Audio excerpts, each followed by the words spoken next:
Today is October the 31st, 1998, with the Southwest Chapter Reunion of the 12th Armored Division in Abilene, Texas. My name is Charla Henson, and I am interviewing a member of the 44th Tank Battalion, which served in the Pacific instead of the European areas. And his name is Mark Hunter, and I appreciate you coming today. First of all, let me have your full name and where you're living now. Okay. I'm Mark G. Hunter, Hunter, and you'll notice that the cap I have on is the colors that we had back then, and I'll remove the cap so that you can see the head better. Okay. I currently live in Decatur, Alabama, and we've been living in Decatur since 1957. Hey, tell me about going into the 44th. First of all, let's get you into Barclay and kind of give us the journey through Barclay into the 44th and your journey away from the 12th Armored Division per se. Well, perhaps it'd be better if I would start with the basic training at Fort Knox. I went to Fort Knox when I enlisted in military service. Some would call it drafted, some would call it enlisted. It was a combination of both because within everybody went in through the draft board. So I went into the Army in April 1943. And I was sent to Fort Knox and took the 17 weeks or whatever of basic training and advanced training. And upon completion of that, which would have been about July of 1943, then I was sent to Tullahoma, Tennessee, Camp Forrest, because that was when the 12th Armored Division was going there for the maneuvers. And a number of us were replacements and to fill in because they were in the process of bringing the units up to strength, and it was after that that they reorganized armored divisions and like. But anyway, I would have gotten to Tullahoma, Tennessee about September 1943. And we were there for that maneuvers. And following maneuvers there, it would have been in November, if my memory serves me correctly, that we all went to Camp Barclay, Texas. And it was there, that it was during that time that they announced the streamlining or reducing the size of the armored divisions. But the 44th Tank Battalion had most of what was then the 44th Tank Battalion was the major portion of what had been the 44th Armored Regiment, both at Fort Campbell and during the maneuvers. So, but it's about November that 1943 when we all came to Camp Barclay, another 12th Armored Division, of which the 44th Tank Battalion was a portion. Okay. Let's get us to Barclay and then just tell us that. Okay. Just keep on going. Okay, so we've gotten now to Camp Barclay, and while we were at Camp Barclay, we did a good bit of training. We did, you might say, firing practice with the 75 millimeter cannons, and well, the 44th Tank Battalion was made up of, think of it this way, as 6 companies plus a medical detachment. You had a headquarters and headquarters company we think of as one company, a service company, and then what we call the line companies, A, B, C, and D. Of the line companies, A, B, and C had the Sherman tanks. I believe seemed like there was 17 tanks in each company. But D company was made up of the light tanks. And the medium tanks, you had 5 men in the crew, and in D company, which you had 4 men in the crew. And they had 37 millimeter cannons on them. So but during the time at Camp Barclay, and then we were sent to Camp Donana, El Paso, Fort Bliss area for some anti-aircraft training during the time we were here. And we were at Camp Barclay until about the 1st of March, 1944. And from there, that's where you might say, were cut out of moved out from under control of the 12th Armored Division. Either the official thing was that we either were no longer under control either Camp Barkley or when we got to, you might say, Portland, Oregon, which was really the Vancouver Barracks, which is over across the, you might say, the Washington there, but it was an old CC camp. So that's where we loaded the ship, which is a Dutch ship, and that's where we boarded ship to go to the Pacific. What was it like, did it make a difference to you men, or what was it like to realize, assuming you would be going to Europe and then you were going to end up going to the Pacific, you were, how old were you, 19, 20, 18, when you? I was in 1943, on August 14th, 1943, I hit my 20th birthday. Okay. So how was that like for 18 to 23-year-olds, 24-year-olds to kind of have to change gears and head to the Pacific? We had no idea when we went to Fort Knox for training, or whenever we were on Tennessee maneuvers. We really didn't know, because by then I was a private first class, I guess it was, and we never really knew where we would go. I guess we just didn't know. We were not being told, and they wouldn't have known, because they didn't know where the need would be by the time we were trained and ready to go, because we were part of the pipeline. And it was it said in about the end of February. Most of the people were given a few days leave, and we didn't exactly know. And even whenever we went shipped out of Camp Barkley to go out to, I think of Portland, Oregon, because that's the place you can identify with. It's just right across the river, the Camp Washington or whatever. Vancouver Barracks is what the installation was. But we didn't know then that we would go to the Philippines, because, see, the fighting was still going on in New Guinea. And so that's where we boarded the ship, the Dutch ship, and the Côte Barreau. And that's how the name Wolf Call came about. Thing like a wolf pack type thing. So that was the starting of our journey by water. Now during World War II, we had, I figured up, took a time or two and looked, we were on the water about 90 days. We had more time on the water than a lot of Navy people. But from there, you want me to pick up there and then get us on over to? Okay, from there we went from there down, I believe it's San Pedro or Long Beach, around there somewhere, and took on supplies. And we didn't get off the ship. Maybe a few of the people did, but not the bulk. All roughly 750. Maybe there was an overstrength, maybe bring it up to about 800, because you were going to have some people get sick, some people that wouldn't have the mental competence to deal with the situation, and various and sundry things. So I read somewhere recently that we were overstrength by bringing it up to about 800. And that, as far as I know, we were the only military unit on that ship, but there may have been others. After all, what does a private know about that? By then I was a corporal, I guess. I had been promoted while I was in fact, at Camp Barkley, I'd been promoted to corporal. I remember when I got back from my leave, just a few days at home, I got back and some of the fellows told me, said, boy, it's a good thing you were not here while you gone, whenever they published that order, that I had been promoted to corporal, and there were a number of people around who had been in service longer, and they were PFCs and like, but whether or not, what the choice was, I did not make the choice. Others made the choice. I do know this, and I was considered very accurate on firing with the cannon, and also with the machine guns and like that. I mean, I did learn things fairly quickly.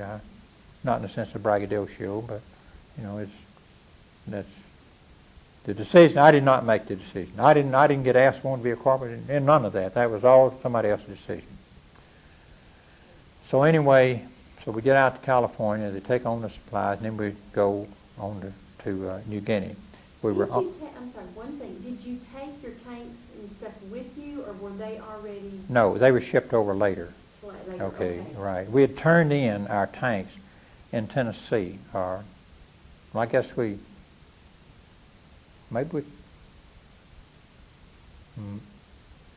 I forget really whether we turned in the tank, the 12th Army, whatever the 12th Army Division done on that, we were in the same group, you see.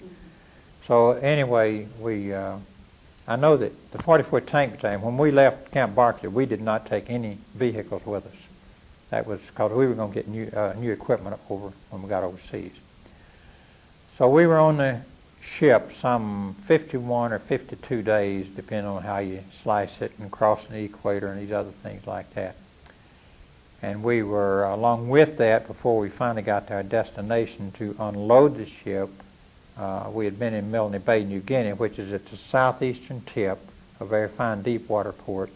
I think I read recently about 12 days. I didn't remember exactly how long.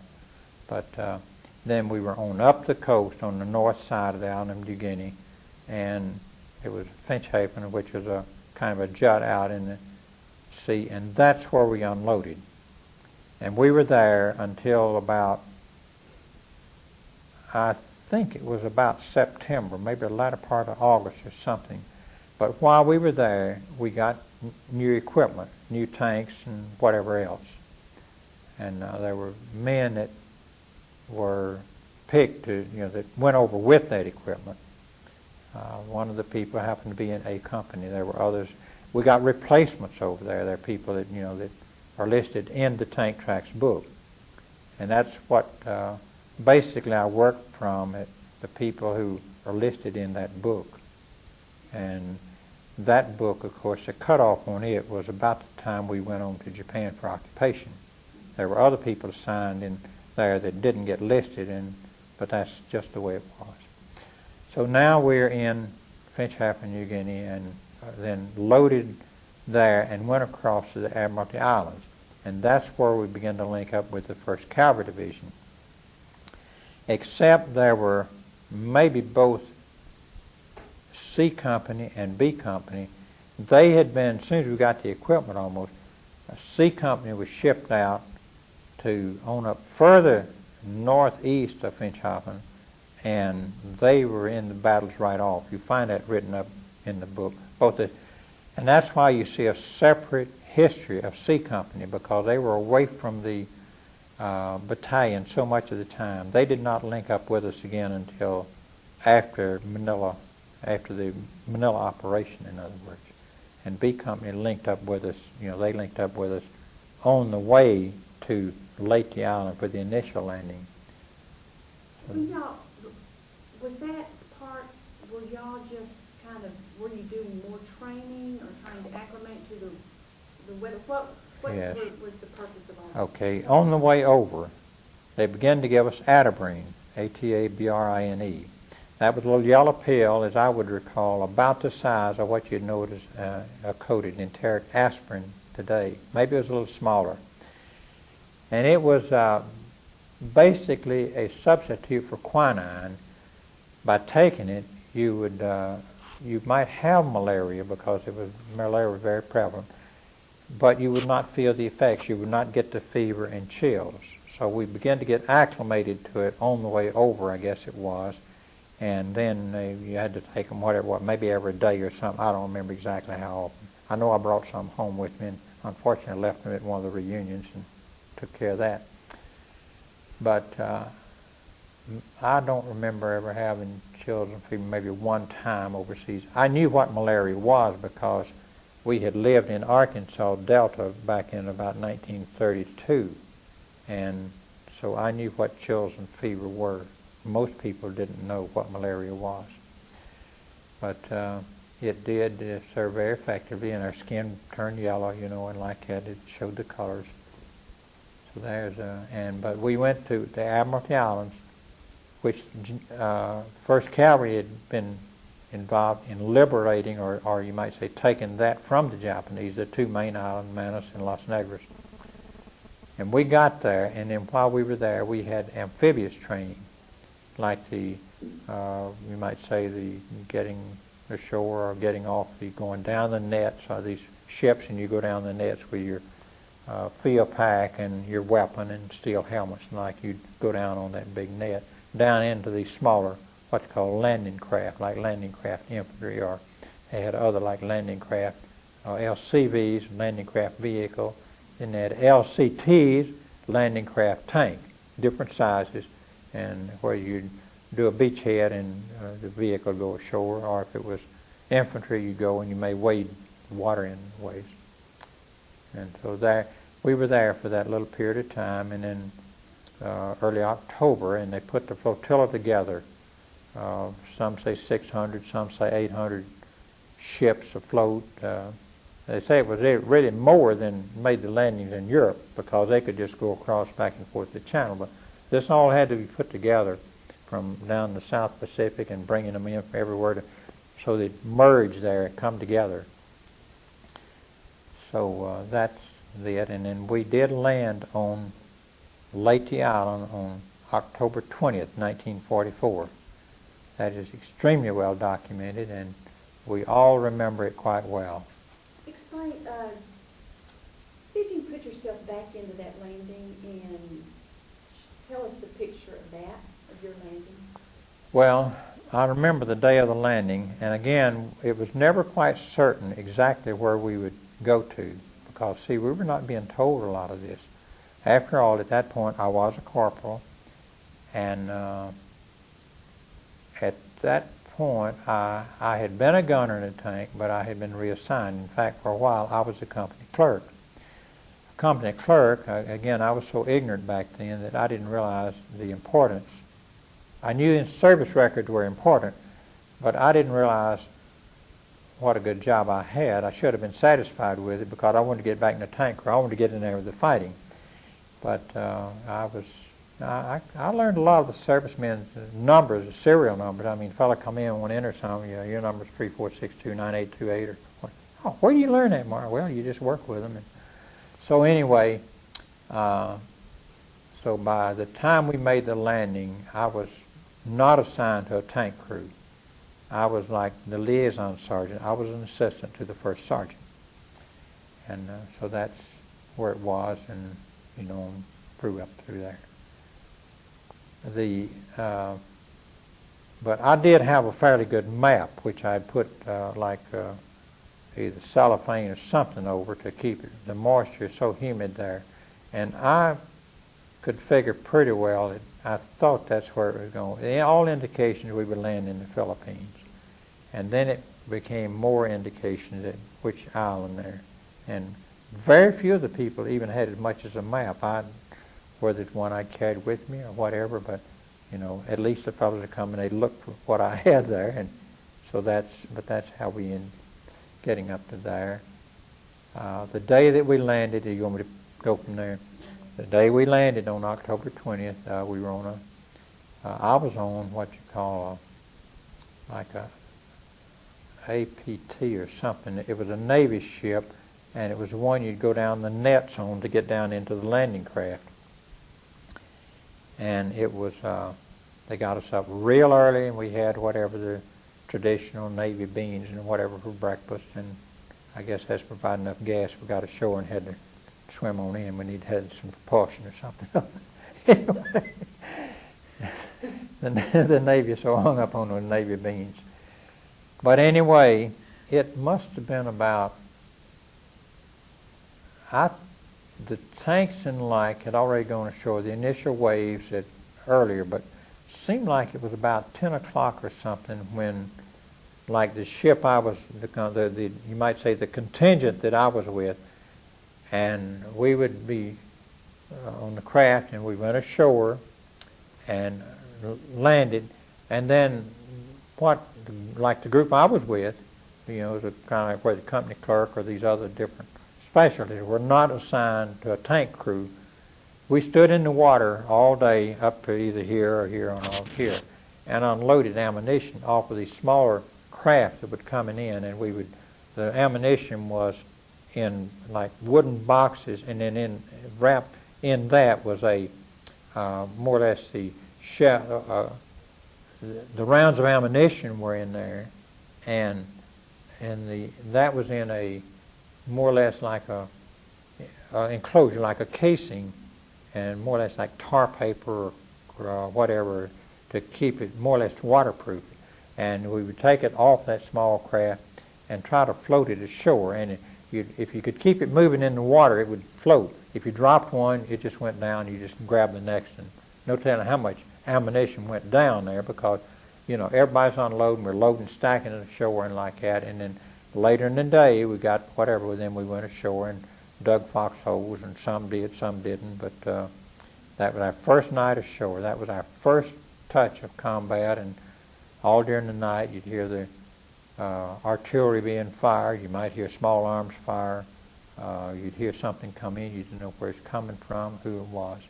But we were there for whatever the few days, and things began to settle down. And the Japanese bombers came over, and fighter planes and like that. And then there were aircraft carriers, smaller, what they call smaller aircraft carriers, with fighter planes and like. And we saw the battles going on right up over us there. These aircraft that shot down or for other reasons. Sometimes my strongest remembrance of the air battles was that I remember one day that I counted 5 fighter planes on the way down at one time. Some of these very likely were American planes because anti-aircraft artillery, when they were firing, they did not always shoot at Japanese planes because maybe it's difficult to figure out what kind of plane, whose it is. Well, the Japanese would have had a red, you know. But there was quite a bit. There was a number of planes that did go down. There were aircraft carriers that were sunk, and they had to get the planes off of there, and they would fly around to try to stay and find a place to land. The Tacloban airstrip, which is on Leyte Island, it was so small and so little space. There were others that ran out of fuel, and they would have to do a wheels up, belly landing in rice paddies and like, and many did, and maybe they just walked away and got another plane or whatever. But that pretty much was our initial landings there. And so that kind of gets us ashore, and as I said, again, my duty at that time was not a member of a tank crew. And for this interview here today, it would be more exciting for your history if someone like Don Mercier or George Fisher or John Hinkey or some of those who were in the tanks maybe, but that's not the circumstance. That's not the way it happened. Okay. What was it like to be on those beaches and the noise and the chaos? Was that a hit to your nerves, or do you feel like you were trained well enough that, okay, we're here, this is what it's like? Or was it a real hit towards the nervous system? Well, let's put it this way. You were there, what could you do? And if you had, like, by then, my recollection would be that, you know, the first day is when we unloaded the ammunition. Maybe the next day, or maybe to stack it, or maybe to move it, get a little better, or whatever. I cannot remember all the details there. I do remember that in a few days that the tanks had gone on in, and they had gone like on further inland and over toward where you might say the Japanese apparently pretty much pulled back from the beachhead, because I remember the day that we landed, earlier that day, that they had really bombarded, saturated that beachhead area. I mean, the rockets, true to the rockets' red glare, and naval ships with the shells and all. I mean, it was, I don't know, it seemed like somebody said 15 minutes of bombardment. It just, you know, we could see and hear from where we were. We had not gotten ashore, but to look out and see that, it was just mass devastation, shall we say. So it was it's just an experience I've never forgotten. Did they bring casualties and stuff back to y'all? Not to where I was. The casualties would have been carried to the medics. Okay. We did have a medical detachment with us, and the casualties were really very, very light in the initial landing. It was late when they got on in, really going to the west on Leyte Island, that where the casualties, where they began to hit the lines of resistance there of the Japanese military people. What would y'all call it? Your back echelon? What would you call it? Rear echelon? The rear echelon. Yes, okay. So basically, how did you guard yourselves? Did y'all serve You as- pretty much provide your own security. You know, people stay up whatever the hours, and some could sleep, and that's the way it was. But we did not, to my knowledge, in the time we was around the beachhead, that we did not see any live Japanese military, to my recollection. Now, there might have been some, and they might have been just over 10 feet away or something like that. But that was that. And there were Japanese bombers that came over, too. And they would get intelligence reports that, like at the Betty bombers, they were called Betty bombers, they would be supposed to be trying to come in and drop bombs on us, say, that evening or whatever. And there were some, I think, that came in and were shot down or whatever. And so that was, it was always a pretty scary feeling to think that, you know, they may be coming in. Plus the fact that just a day or two later, the Battle of Leyte Gulf, that was one of the biggest naval battles of World War II. And we could hear the naval guns for this, I don't know, 2 or 3 days. We really thought it was a storm going on, thunder and lightning. We didn't know that it was a naval battle. And that's a battle, if our U.S. forces had lost, we would have been wiped out. Let's face it. But thank goodness our Navy came through, and there were, I think there was 2 or 3 of the smaller aircraft carriers that were sunk during that time, were damaged, you know, bombs, Japanese attacks, suicide attacks, and like that. So in that period of time, as we got do you have any more on the initial landing No, here? that's fine. As we got a little further inland, got a little more, you might say, they got a little more foothold. Again, the group I was with was kind of these people that were not assigned to a tank crew. Even in a company, we had like headquarters, the company clerk and liaison and these others. And like, of course, the first sergeant, he would have been over more with the, say, with the company commander or back taking care of the administration of the company. But one of my duties was to have a squad group, you might say, a small group, and we were sent to be an outpost up on a hill. The hill was overlooking Leyte Gulf, and we could see out during the daytime. We could see quite well. We could see the ships out in the harbor there, and you know, we could see what went on. And Japanese suicide type would come in and land. They would just fly right into the ship and crash their plane.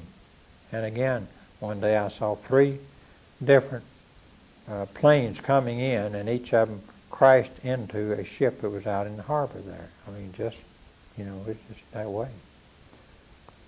We had a very good view. We just right up on the, I guess, the highest hill around it. Pretty high hills, you know, and we had to walk down to get our water and back up and like that. By then we were beginning to interact with the Filipino people, and they did help us some. They were good about helping the first few days, but pretty soon we wasn't paying them, and it was work, and they were not as strong as the Americans, and so they began to complain about carrying the water up, made them tired, and this, that, and the other. And basically, we did it ourselves. They were not, you know. But that was it, and then, see, we're talking from really, we had landed on the 20th of October, and so there was other places that we were assigned as we moved on inland. Some of the, you might say, the frontline elements had moved on over toward the western side of the island, and in some places they had, I think some places they actually had to put them on the smaller craft and float across, say like there'd be a bay kind of thing, and they had to get over to the land again because, you know, there was not the roads, or the road would have been there other times, or maybe when the tide is out, or this kind of thing. But I was not up in that particular area. I just know from listening to people about it. But the action on Leyte Island was pretty well over with a little bit before Christmas time, and that's when they came back toward the area where we landed, not right at it, but back in that general area. And that's where we had like, it may have been as early as Thanksgiving. I can't remember all the details on that. But I know that the Army was always very good about trying to have like turkey for like Thanksgiving and Christmas and like. I know we were there during Christmas time in that particular location, and it was just right after Christmas that we went to the shoreline, and loaded on ships that would carry us to get to Luzon Island. And I remember that one of the officers, more or less, he jumped ship at the last day of December or whatever it was. So we never saw him again over there. He, after we got back, after the war was over and all, there were people who was in touch with him, but he was not considered among the brave leaders of our organization. Tell me what exactly jump ship means. That means that he just wasn't there whenever the ship, he wasn't there to do duty. He's like what really amounted to being absent without leave or whatever. In other words, when we went from Leyte Island to Luzon, now I'm speaking only for a company, we would have had like a platoon leader for each platoon, in other words, a lieutenant for each. In other words, you had the company commander. Now, our company commander, his tank, as he was in with the troops, his name was Julian P. Van Winkle, Jr. His father owned you might say, the old Granddad Distilleries in Louisville, Kentucky. Well, he had been shot. He had an M1 rifle. He was very gung-ho on being right up with the front, and he was out of the tank, and he got a bullet and it went through his ear, I don't know, close to his kidney or something. So he was out of the way on medical, you might say, disability until, I guess, about the time we got on into Manila, which was would have been about the end of January, well, February right there at the first. So I think he, either on the way he joined us there after we got to Luzon, but another man, the man took over from him then, he was a lieutenant, and he was considered a highly respected officer, but he was killed in the action on Leyte Island. What was his name? Reinhardt.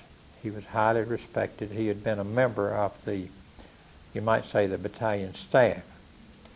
And then he had been assigned to the 2nd platoon as the leader of the 2nd platoon.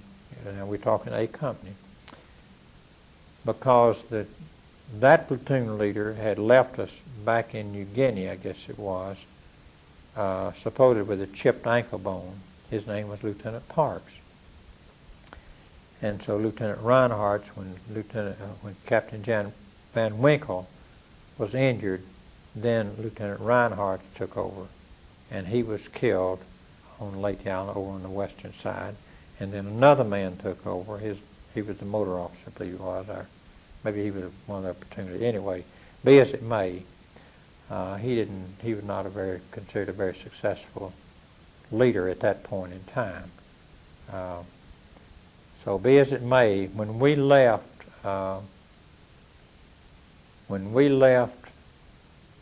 Leyte Island, which is right at the end of December, loaded there,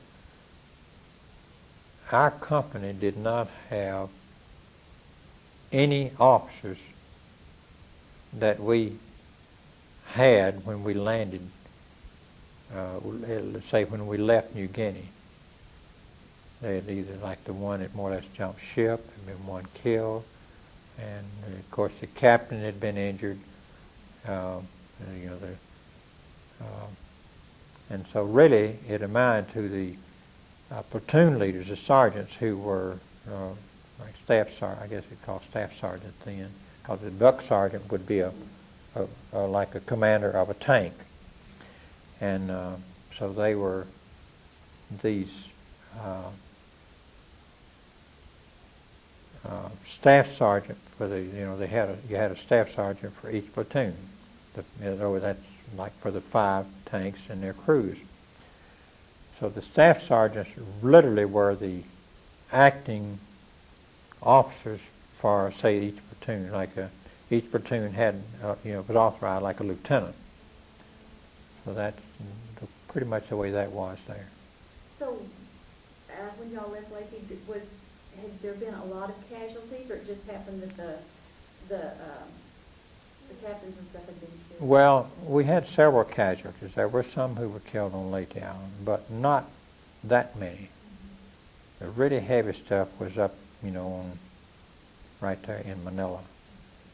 But So y'all went from Leyte to Luzon. okay. And Luzon, that's where, the picture I showed you there, we landed at Lingayen Gulf, which is on the western side of the island, well about 100 miles up from Manila, thereabouts, maybe a wee bit more. And so and we got there, I'm thinking it was around the 11th of January, something like that. C Company, the picture I showed you, I think it was the night that they had landed there, and they were again, that's really the first time we'd seen them, been in contact or anything, since they had left us way back in, it probably was June of 1944, because they got the equipment, whether June or July, and they were on up to like Biak Island off the coast of New Guinea. There were other islands up through there, Halmahera and all that. They were really what I would refer to as mobile pillboxes, being tanks, and they had a lot of steel between them and those, you might say, the Japanese rifle. Now, the Japanese had 37 millimeter cannon and like that, and maybe there were some others that could penetrate if they hit them in the softer, thinner metal spots, but they were a fairly good protective shield, in other words, for the people who were assigned to those crews. So Japan did not have anything comparable to those American tanks? They were not considered near the quality, and that's quite well brought out in the book I showed you that the Japanese themselves did. There was somewhat an appraisal of the American equipment versus the Japanese that the Japanese themselves did. They recognized that the equipment was better quality equipment. But even then, our tanks were, the Sherman tanks were the M4 series, but our tanks had a rounded hull, molded hull. You see the welded hull normally on the tanks back, but ours were molded, and the engines were air-cooled engines. They were like aircraft engines that they used, as opposed to like say a Ford engine like you kind of think of today, they're like. How mobile were those? What kind of weather conditions did you run into, and was it pretty easy to travel, or rain? Well, let's go back to Leyte Island. Then, when we got our equipment, the place that we were assigned for, you might say, bivouac or training and getting organized, and like on Leyte Island, it was very, very soft soil and a lot of rain and a lot of mud. I mean, it was not unusual for a tank to be buried up as far as the tracks would be.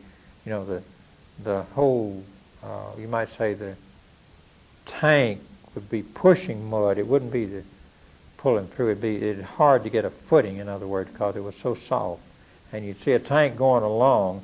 Maybe the tank, if it was on concrete, it might be up like about that high. I forget what the distance was from if it was on the pavement, how much. But it'd just be pushing mud along in front of it. It's very, very tough getting. The tanks would get stalled like they did on Leyte Island, got on inland and like.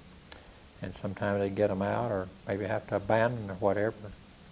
There were escape hatches even when it was in combat. But you'll notice in the book, the Tank Tracks book is does quite good about explaining the problem. In some places, the tankers literally were almost like dismounted infantry. begin fighting their way through. But it was a very, very, an awful lot of mud that we experienced in the training on New Guinea, and also that on Leyte Island, because it was typhoon season. See, October. And Leyte Island is kind of the midsection of the Philippines, and that's thought of as the Vesuvius. And it's they have some of the worst weather there. It's rain, typhoons, and like that. We were caught in typhoons and just get soaked to the bone, and you just had to struggle through. You had a little shelter half, that's all you had, kind of like a poncho, and you do the best you could with it, but you just get soaked, and maybe the next day the sun is shining, and you try to get dried out and go at it again. A lot of the people, I guess, is more than 3 weeks after we got on Leyte Island before they even got to change clothing. See, because you just saying hot weather, rain, and everything else, and the boots you had were made of fabric, and you know, you water run all the way down your body, and your boots fill up, and then hope it'd drain on out through, just seep through, and that type of thing. Did y'all have problems with feet, like jungle rot? Yeah, jungle Some rot. did have, yes. That was a pretty prevalent condition then. Still couldn't keep your feet soft, huh? Oh, there's no way you could do that. And during that monsoon season, you might say, even down in New Guinea, it would just rain at night, and then if your clothing got wet, hang it out the next morning. Maybe the sun would shine out beautifully the next day, and by noontime be dry, but maybe come in rain again that afternoon. You just, Leyte Island had some very, very wet weather. Now, how did you in the rear echelon, how did y'all travel? Was it trucks or half tracks? Yeah, like trucks or jeeps, or would say with me, it's like particularly we got on up to Luzon, I would rode in a jeep, like that trip getting to Santo Tomas. That trip, I was in the jeep with the first sergeant, and the driver then, the captain's driver was the one driving, because that basically was the jeep that, you know, that was his assignment. Yeah. See, when we got to Luzon, we had better roads. There was some paved roads getting from Lingayen and Gulf down to Manila, and we made quite good time with it. And there was. Tell me about that. How long it took? I think that was pretty fast length of time. And something like 100 miles in 66 hours. And that was the case of fighting our way as we went along. General MacArthur's instructions at the officer's call for people who were at the officer's call. In fact, one of our officers died just back in July. He spoke of this once at one of our meetings, and he said that he was at the officer's call, and where General MacArthur instructed these officers, and see, they'd have, like the way I understand the officer's call was in, that say the officers in 1st Cavalry Division and 44th Tank Battalion, and officers that were assigned to work on that mission, see, they would there, and say General MacArthur spoke to them and said what to do, you know. Go to Manila, don't take time to engage the enemy, blast them off the road, go around them, do whatever you need to do, just get to Manila, liberate the Santo Tomas internment camp, where there were about 3,800 literally civilian prisoners. They were called internees. Take the Malakalang Palace, which was like the comparable to our White House, the presidential palace, and the legislative building. And so that's was basically the instructions. And we did that, and said on the way there was a lot of Japanese that were trying to get to the north, get up to the mountains toward Baguio. They figured they would have had a better chance there. And there were a number of them that they would be met by whatever, whether it's our tanks or whether it was somebody else's equipment that was in the area, blasted them off the road. I saw numerous Japanese trucks that had been blasted, shot up, and they wrecked along the road, and they were still burning. There was dead Japanese scattered all along there, and so forth. And one place I remember we passed through was a place called Cabanatuan, and that was a prisoner of war camp. There was seemed like it was around 400 or 500 prisoners of war there. But the Rangers went in early one morning and liberated them, and they killed the Japanese guards around. It was quite a slick operation, and only one person, I think, was killed. Maybe one or two were injured. But according to the report, there was, I think he was a doctor probably, but they were all told to lie down, and this guy stood up or raised up or something, and he was killed. But I remember that we went by that camp on one afternoon on the way into Manila. It was a sunny day, and we saw the camp, and it said, well, the Rangers came in and freed the prisoners that morning. Just apparently it was like almost at daybreak or something, very early in the morning there. And they were all gone back. They just. I think all of the prisoners, POWs, I believe they had already been moved by then. That's my recollection. But there were places along the way where we would encounter Japanese activity.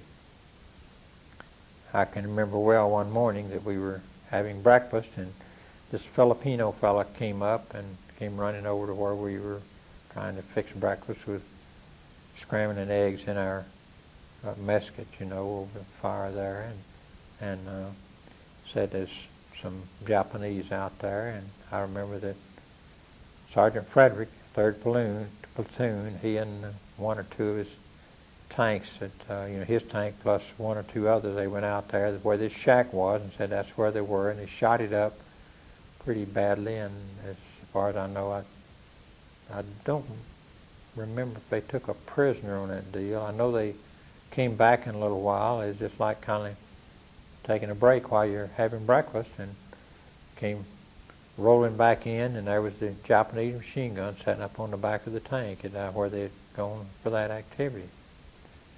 But, these people might show up anywhere. And it was on that trip that our lieutenant colonel, our battalion commander, was killed on that, that trip to Manila. And what was his name in Timor? Colonel Ross, R-O-S-S. And did you know him? Oh, yes. What was he like? What kind of man? Well, I never knew him personally. I just knew him as an officer, and he after all, I didn't hobnob around. After all, corporals didn't hobnob around with lieutenant colonels. You mainly hobnob with either privates and corporals, or maybe some interaction with technical, which is about the same pay-wise, or the people in your immediate assignment, platoon, basically. I'm going to stop us for a second. I want to know, I know you kept records, and what type of your records did you do, and were you in charge of finding out who the casualties were, who was wounded, and what exactly was your kind of job description? Well, a company clerk would be that, say that you'd make out a strength report each day, and if there was action, you'd write, it was a little book about that long and about that wide, and had a rather good, I guess you'd say kind of a light canvas back or something, that, the pages, and you'd write in there that say what the unit, and if there was action and so forth, or so many Japanese killed at whatever the location, or enemy, and contact with the enemy, and injured or killed, or whoever went on sick leave because if he's injured, or whatever.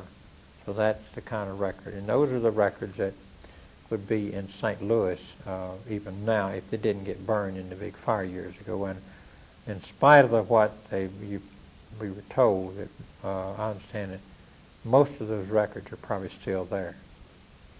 Yeah, see, the record would be sent into that central repository. How did you keep those things dry and stuff? It wasn't easy. I wouldn't know about that. You try to wrap maybe some plastic or whatever around it you had, or maybe a piece of canvas or whatever. And they had a way I used to keep my personal things, like I would use an ammunition box. In other words, like for 30 caliber ammunition, see, the box would be about that high and about that wide. The length of the width was the length of a bullet, see, a 30 caliber, and say, I forget even how many rounds would have been in one of those. But then whenever you emptied it. Well, they were going to be thrown away for the time being. I just used one to carry my little, like a little bit of stationery or little personal items and like that, that not my toiletries. That'd be in a kind of like a different little bag thing. But and that was a fairly dry place. It didn't get too much moisture if you were careful to keep it closed and sealed. You see. Okay, let's go to Manila. Let's get down to Manila, unless there's something you need to tell me between. No, that's Okay. okay. Let's get to Manila. Okay. About what your experiences were there, what you saw. Well, for Manila, again, the B Company was the unit that got into Manila and to the Santo Tomas internment camp first. And it was the tank battalion basic and the information which I provided. The part of A Company that I was with got there the next day is the best of my recollection. And I remember that we had, I think the night before, we had spent the night a little ways up from there. I think it's called Grace Park area. I believe that's the location. I remember in going into there that different, a lot of things, equipment, different things that happened. For instance, one of our tanks hit a naval depth charge, and it was alongside the road. It apparently pulled off just a little or something other than it was so powerful that it blew the turret off the tank and over maybe, 30, 40 feet or whatever it was. And that was a pretty heavy piece of equipment. People who saw the situation when it happened said it looked like the tank commander went maybe 100 feet up in the air, just end over end. And when he landed, he was, of course, broken up very badly. And some of them talked to him, but he was a man. He died sometime shortly after it was, being up that high and landing and bones crushed. All the people in that tank crew died. Some were killed, I guess, rather instantly. And one I know lived the next day or two, but he was in the turret at the time, like assistant gunner, and he was very badly crushed, but the driver of the tank, I remember well, his wife had just had twins a short time before, and when they got the report, she literally went crazy, and I don't know, whatever, on down the road, but fine young fellow. That's the kind of thing that happened. As far as the internees, I remember when I got to the internment camp, I went out and met some of them, interacted with them, talked with them, and for years I corresponded with one couple at least that I think he was British and she was American. I remember the name was Blythe. They lived in California after they got back to the States, and finally lost track. My moving around and they're moving in life, so I don't know whatever happened, but anyway, they were so emaciated, and of course I can remember that few days we was out in that area, I would go through the chow line at where our units, whether we was combined with, say, A Company and B Company, ever have the military chow line, and I would just take mine over to their little lean-to made like palm fronds and like that. That's where they lived, because there wasn't enough room in the building for everybody to be, for all of those people. And she would take that and mix it in with what they had and made a wonderful meal out of it. It's almost like having home-cooked food, it's so unusual. But these people have been so emaciated and so mistreated and like that. I might just throw in at this point that we have several people that were in that internment camp that we liberated, that we were the lead force, the 1st Cavalry. Of course, 1st Cavalry Division was in charge. I would never want to mislead anybody to believe that we might have been leading the charge with our tanks, but it's never a question, as far as I was concerned, back then or now, that the 1st Cavalry Division and General Chase, who was a brigadier general, and with that everywhere, 600, some places say 1,000, but somewhere in that range, that is not a large military force. And to go through that Japanese-infested territory and like that, and to make it in the time we did, but It was an operation. It was very successful. Now, it was after we got to Manila where the heavy fighting. We were in Manila area for several weeks there, because you see, the 2nd and 3rd of February, when we got there and they broke the gate like that, and there was some firing of the white phosphorus or tracer ammunition or whatever, depending. But it was after we got there, then it was a case of there was a truce called for to get the truce. What the truce amounted to was that the Japanese military was fixing to kill the internees, and there was a truce that allowed them to negotiate with the Japanese. And the way that finally was resolved was that they told the Japanese military that we would give you safe passage out to your lines, where their lines are, where the line of contact between the enemy are. We'll give you safe passage out to there. The Japanese want to take all their weapons and all these other things, and the negotiators wouldn't let them do that. Those were 1st Cavalry Division, like a colonel who was mainly doing the negotiation, and they had interpreters. Of course, the internees, there was people there who understood Japanese and like. In fact, there was one British man who they all thought was too friendly with the Japanese. It really turned out he was a British spy, and he was the guy who would sit around hobnob with these Japanese, the commandant's office and like that, but he could read Japanese, and he would see what these orders, these papers were, and what was to happen next, and this kind of thing. And he was a very valuable person when it came to the negotiating about the language and so forth and like that. And that's the way they did give them safe passage. And that's part of what that yellow book that I showed you earlier is about, and people who were in on those type things. And different stories about what happened to all the 65 or so, and some of them they did find remnants of their clothing on up as far as Baguio. It's a very interesting book. Different people, even in 1995 time frame, gave their version of what they recalled, and some of it was not quite the way things were based on what other people said. But the mix of troops they had, it did turn out to be a successful operation.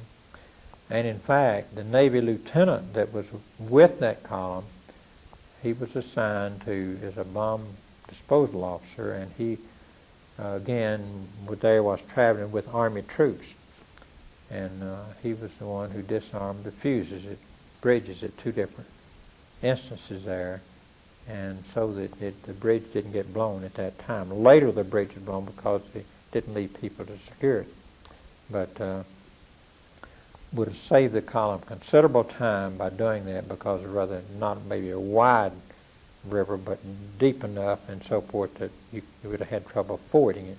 And we would have gotten there across somewhere or the other, but that saved considerable time. And on down and said, with a Distinguished Service Cross, he was awarded for his heroic feats. And in fact, that man, I located him last year, and he was with us in Nashville just recently. 80 years old, and What is his name?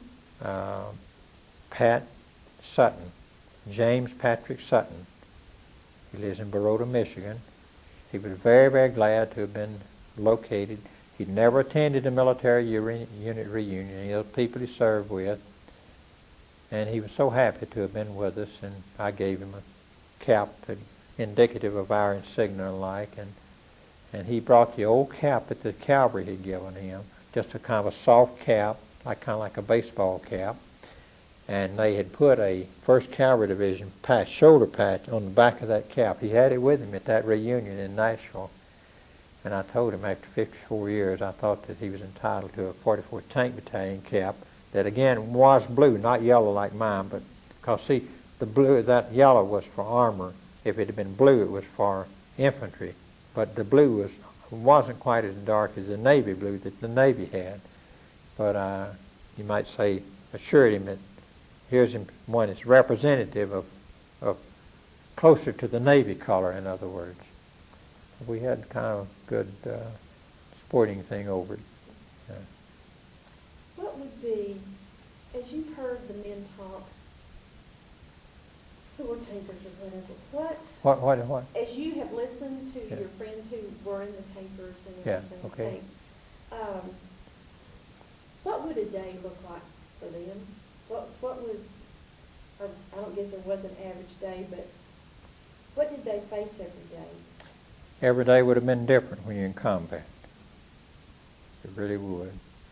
And in fact, let me say here that did you anybody do a interview with the fellow Don Mercier? That name? I've heard the name, but I don't know if we've done it. I was thinking that he did, that they did interview with him.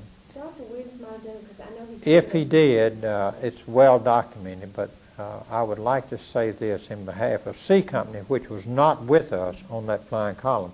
They were back up further toward Lingayen Gulf and in that area, and they were engaged in probably, well, so far as we know, maybe the biggest tank battle, certainly the biggest tank battle during nighttime hours. They knocked out, I think it's 9 tanks, and I don't know whether it's 200, 250, whatever, Japanese there during that time, because these Japanese tanks were kind of back up a road, and it was kind of a defilade. I mean, the road was lower than the embankments on the side, so you kind of a cut through. And this particular night, I remember hearing from back then that when after the battle, that they heard people saying, back up, Joe, come forward, Joe, and this kind of thing. And so as they began to hear that, C Company really thought it might be American troops, but then whenever they began to hear them come down the road, and they're bivouacked right there alongside, and when they began to come by there, they recognized that these were Japanese tanks. And so suddenly, the tanks had some searchlight kind of things on them, and they turned on the lights, and they saw it was Japanese, and now they're kind of, some of them have gotten just a little bit past there, but they're still in that narrow road thing, you see. There's banks on each side, and so they cut loose with the firing, and that's where they knocked those out, just like shooting fish in a rain barrel. And that's well documented too. There's and their book, the book that I've left you about C Company, is much more descriptive, but although the incident is mentioned in the Tank Tracks book. So you could say that the 44th Tank Battalion, there are 2 books of the history of the 44th. One is the whole unit that picks up with pretty much you might say, the Pacific, the Philippines, the combat part, really starting from New Guinea. But the main focus is on the Philippines. But since C Company was away from us so much, they wrote their own history, which is more detailed, but their history is covered in the book of the battalion.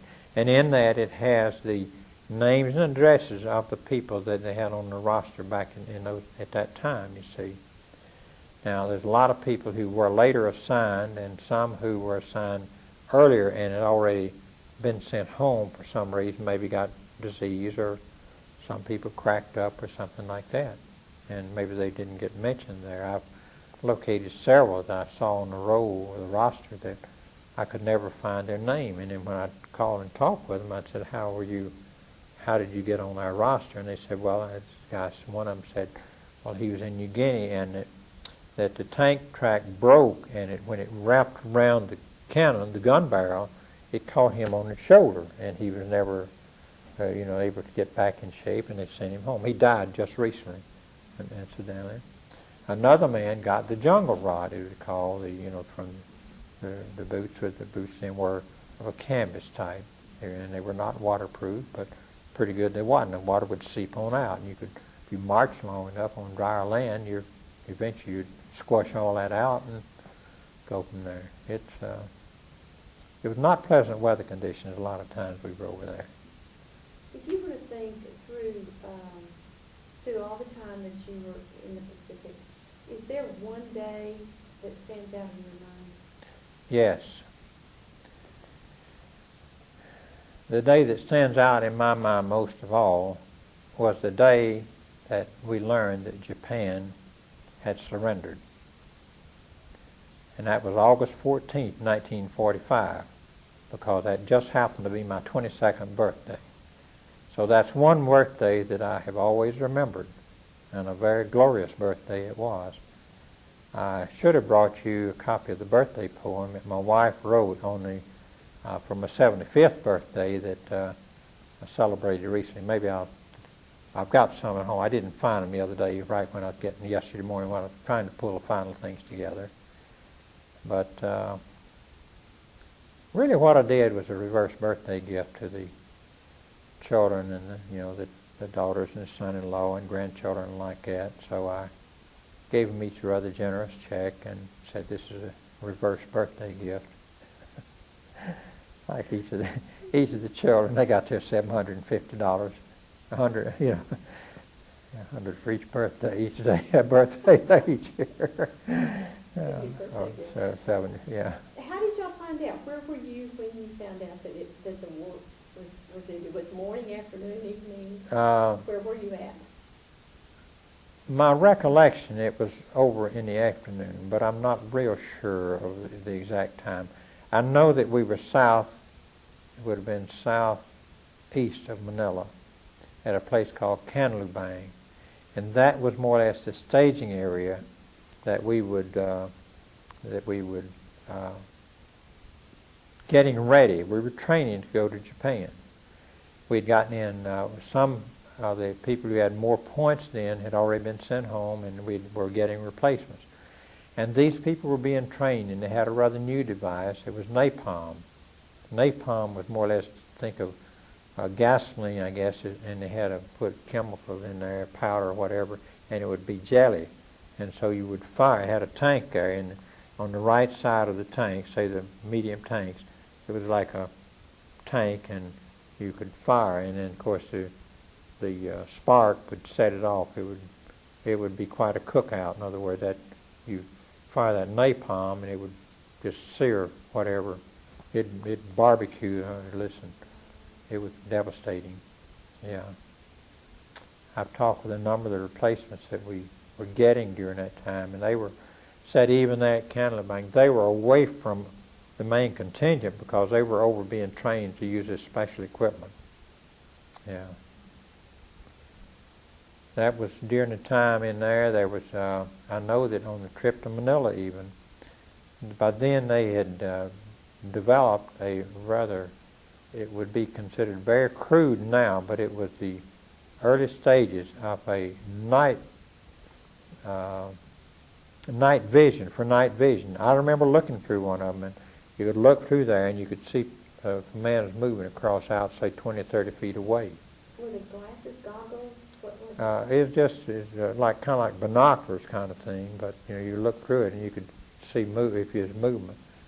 And it was, I guess it was probably like I don't remember all the details about it, but I know things looked kind of green through there, but you could see if a person was moving, and that was the thing we needed because, somebody moving at night, you need to know whether it's friend or enemy. When a person got enough points, they just went home? That was not quite the way it was. After all, the combat on Leyte was going, Luzon was going on until whatever it was. It was, I guess, March, or may have been on into April even, because I remember after Manila was considered rather, taken. We were down south of Manila, down around the Lake Taal, the volcanic lake, In fact, if it was up on the side of the hill, you could look down, you'd see this lake, water, and you see a circle of land, and then water, and then a circle of land like that. But there was a lot of fighting. It was down toward the place called Las Bañas, and which meant like warm baths. And we were used in helping clean up those areas. Like there was 11th Airborne Division down in there. There was 158th Regimental Combat Team, which I intended to go to a reunion with them just this year, back in May of this year. The reason I didn't make it was at Virginia Beach, Virginia, because I'd had an accident earlier that week and it demolished the vehicle I was in. Luckily, it hit on the right side, but the doctor advised me that maybe I ought not to try to go to that. And my vision was impaired pretty badly, and I was still having problems with my memory. It was a pretty good jolt. Luckily, nobody was on the right front seat. I think they would have been killed. But we were supporting other units. The second largest internment camp was at Las Bañas, which is about 40 miles from Missouri, and that is Manila. That is the location where General Homa and General Yamashita and some of the other war criminals were executed whenever they. And my wife and I have visited that site. There's a university there. That's where the most advanced Rice Institute in the world is. And if you go to Disney World, the exhibit called The Land, and go to the Symbiosis exhibit there, they will tell you about the rice terraces in the Philippines, and say like 100 miles away or thereabout, there's the most advanced rice research institute in the world. I forget how many hundreds or whatever it is, or a couple of thousand, whatever the number of different varieties of rice. Most of us wouldn't think about that. But my wife and I have been to that location. We have Filipino friends, and the friend of the Filipino friend, the woman, the PhD who taught guidance counselor at the University of Manila, University of Philippines, Manila there, her friend was the wife of the president of that university. And so they took us down to that location, and we went to the grave sites, and we saw other things. The Marcoses used to go there. That was one of their favorite places, and we had lunch that day at the Marcoses' favorite restaurant.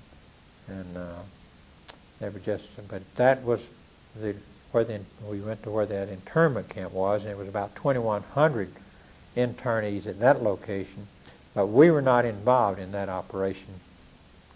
11th Airborne Division did that, and other troops, and they landed one morning about the time that the Japanese soldiers were having their exercise, their security people, and they landed, and they wiped out a good many of them pretty soon. Some of them did escape, but they had those people, that 2,100 people, out of that camp in a matter of a couple of hours, and got them on amphibious tanks type like thing, and they moved them out very, very rapidly. But that was quite an operation. The thing that's unique about that is that occurred on the same day that the flag went up on Iwo Jima. But that incident, which liberated about 2,100 Americans and other Allied nationals, did not get published until a few days later, because Iwo Jima was such an important event. And see, there's a lot of things that way that didn't get brought out at the time. I talked with the man who was one of the key players in that operation. He was a captain at the time. He lives over in right near Charleston, South Carolina, and his name was Flanagan. He was a captain then, but he went on and did a military career, and he retired as I think 3-star general. I talked with him several months ago, and but he was they had some really bright officers and other people who planned those operations. We'll be going this next February to San Diego, if it's okay for me to get off beat here a little bit. We'll be going to a reunion of those former internees, not only the ones in Manila, but other people who were interned over in that area and their family members. And liberators are welcome to be there. I've already made my reservation and flights and all set up. And we will be, shall we say, duly appreciated, to put it mildly. Most people who were in that camp even did not realize that the 44th Tank Battalion was a separate entity, and we were just attached to the 1st Cavalry Division. But I explained that to them. I started really getting explained to them back in 1990, because they had a reunion in Las Vegas, and I went out, and one other person from the 44th Tank Battalion was there. He lives in Soap Lake, Washington now, and he's in bad health. The cigarettes did him in. He's on oxygen all the time. But he and I were the only two people from the 44th Tank Battalion that had ever attended one of their reunions, so we were told. And when I saw what was going on, I asked the moderator or coordinator of that event. They were like an informal get-together. And I asked her to let me speak to the group about 5 to 7 minutes, because I'd already figured out ahead of time that they didn't know, because I'd been visiting with these people the day before, the key people. And so I explained to them basically how things worked along that line. And we were duly welcomed. But then when we went, then they had the next one in 1995, which was the 50th anniversary. And there were different units there, like the 1st Cavalry Division, 11th Airborne, 44th Tank Battalion. We had 9 people there who were in on that operation of Santa Tomas. We had every unit represented, each company plus the medical detachment. The medical detachment was a man named Alex Okima. He was a Kickapoo Indian, and but every unit represented. But there on the butcher paper chart in the, you might say, the registration room, somebody wrote up there on a big, like almost big as that picture, "Thank God for battling basic." That's what they remember. But I've always regretted, ever since that I had not gotten busy and located this fellow John Hinkey, who was the driver in that tank. See, he's the only one, I guess, still alive. It was maybe somebody else, but we're not sure. Maybe. But at that time, I had not located him. But his, fellows in the other tanks, it was. But we were. They showed a great deal of appreciation, just to put it mildly. Well, I've got another interview. Well, I've probably talked too much, and maybe I've digressed too many on some things, but again, I was not in that. There are people that could give you much more depth in what you're looking for, but we just don't have them here. Yeah.